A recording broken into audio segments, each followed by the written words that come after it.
Salut les gars, c'est Digit et Pana. Aujourd'hui, on va parler d'un truc qui va tout changer. Un robot qui apprend à marcher 3 fois plus vite que toi et moi. Oui, t'as bien entendu. 3 fois. Imagine-toi sprinter à côté, t'es un escargot à côté. Mais attends.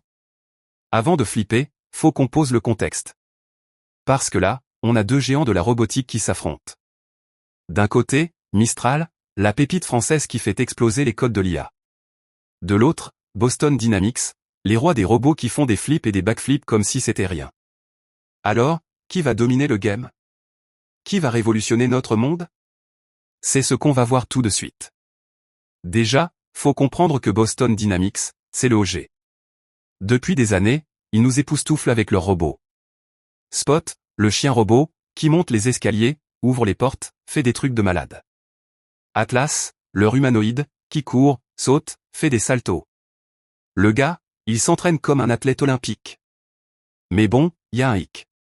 Ces robots, ils sont ultra chers, ultra complexes, et surtout, ils sont programmés pour faire des tâches précises.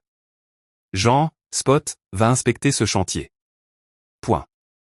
Mais si tu lui dis Spot, invente un nouveau mouvement, là, il est perdu. Le cerveau, c'est pas son truc. Et là où ça devient dingue, c'est que Mistral arrive avec une approche complètement différente. Eux, ils misent tout sur l'IA. Leur robot, pour l'instant, c'est un peu un prototype, un truc qui ressemble à un bâton avec des pattes. Mais écoute bien ça, ce robot, il apprend tout seul. Pas besoin de lui dire fais ci, fais ça. Non. Tu lui donnes une mission ultra simple, genre avance sans tomber, et il teste, il se plante, il recommence. Jusqu'à trouver la solution. Tout seul. Comme un gamin qui apprend à marcher. Mais en version turbo. Le plus fou? En quelques heures d'entraînement, ce robot arrive à marcher 3 fois plus vite qu'un humain. 3 fois. Et il adapte sa démarche en temps réel. Un obstacle? Pas de problème, il le contourne sans que tu aies besoin de reprogrammer quoi que ce soit. C'est ça, la disruption. Boston Dynamics, c'est le bodybuildé ultra musclé, mais Mistral, c'est le petit génie qui invente ses propres règles. Mais bon, faut pas s'emballer non plus. Parce que Mistral, pour l'instant, c'est encore du labo. Leur robot, il est pas encore aussi solide que Spot ou Atlas. Il tombe encore, il se coince dans les tapis. Et surtout, il a pas encore de bras. Alors que Boston Dynamics, eux, ils ont des robots qui manipulent des objets, qui ouvrent des bouteilles, qui font des trucs hyper précis. Donc oui, Mistral a le cerveau, mais Boston Dynamics a le corps. Et le corps, c'est pas rien. Alors, qui gagne? Qui va dominer? Déjà, faut voir à quoi on joue. Si c'est les qui fait les robots les plus impressionnants aujourd'hui, Boston Dynamics écrase tout. Leur techno, elle est là, elle est mature, elle est utilisée dans l'industrie, l'armée, la recherche. Mistral, eux, ils sont encore en train de coder leur avenir. Mais si on parle de eux qui va changer la donne dans 5 ans, là, c'est une autre histoire. Parce que Mistral, ils ont une arme secrète, leur IA. Elle est déjà utilisée dans des logiciels, elle bat des records, elle comprend le langage comme personne. Et maintenant, ils la mettent dans un robot. Un robot qui apprend, qui s'adapte, qui évolue tout seul. C'est pas juste un outil, c'est un partenaire. Un truc qui pourrait un jour conduire ta voiture, cuisiner ton repas, ou même t'aider à construire ta maison. Sans que t'aies besoin de lui expliquer chaque étape. Et puis, y a un autre truc, le prix. Boston Dynamics, leur robot, c'est plusieurs dizaines de milliers d'euros.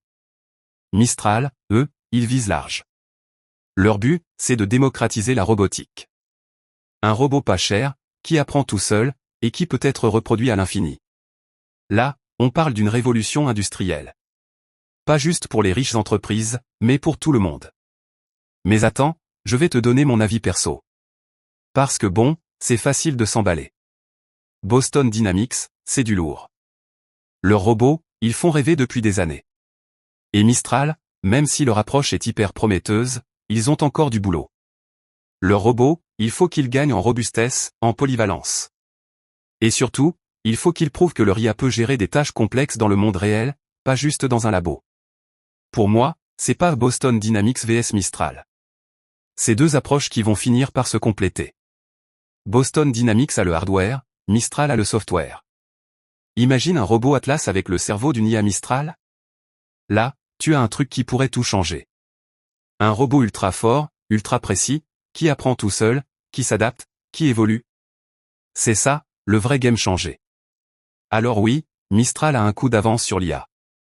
Mais Boston Dynamics reste les rois du robot physique. Et au final, c'est pas qui va dominer. C'est qui va s'allier.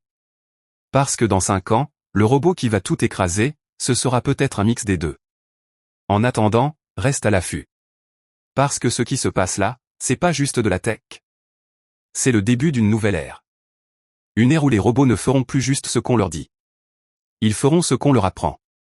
Et ça, mes potes, c'est révolutionnaire.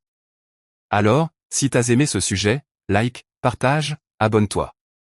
Et surtout, dis-moi en commentaire, t'es team Boston Dynamics ou team Mistral? Moi perso, je mise sur les deux. Parce que quand ces deux-là vont se rencontrer, ça va être explosif. À la prochaine pour un nouveau sujet de malade. Peace.